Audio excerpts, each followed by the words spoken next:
ఈరోజు మన వీడియోలో గుమగుమలాడే నాటుకోడి పులావ్‌ని ఎలా చేసుకోవాలో చూపిస్తాను. స్టవ్ ఆన్ చేసి కడాయి పెట్టి 3 స్పూన్స్ ఆయిల్, కొద్దిగా నెయ్యి వేసుకొని హీట్ చేసుకోవాలి. తర్వాత బిర్యానీ మసాలాలు వేసి 1 స్పూన్ అల్లం వెల్లుల్లి పేస్ట్ వేసి పచ్చివాసన పోయేలా వేగనివ్వాలి. తర్వాత సన్నగా కట్ చేసిన ఉల్లిపాయ, పచ్చిమిర్చి, టమాటో ముక్కలను వేసి వేగనివ్వాలి. కొంచెం కొత్తిమీర, పుదీనా వేసి మూత పెట్టి మగ్గనివ్వాలి. తర్వాత శుభ్రంగా కడిగిన నాటుకోడి ముక్కల్లో అల్లం వెల్లుల్లి పేస్ట్, పసుపు, కొంచెం ఉప్పు వేసి 4, 5 విజిల్స్ రానిచ్చి తీసుకోవాలి. ఇప్పుడు ఉడికించిన చికెన్‌ని వేసుకొని 5 నిమిషాలు మగ్గనివ్వాలి.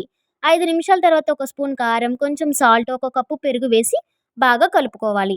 తర్వాత చికెన్ మసాలా, ధనియాల పొడి, కారం, సాల్ట్ వేసి కలుపుకోవాలి. 1 స్పూన్ హోమ్‌మేడ్ గరం మసాలా వేసి కలిపి వాటర్‌ని వేసుకోవాలి.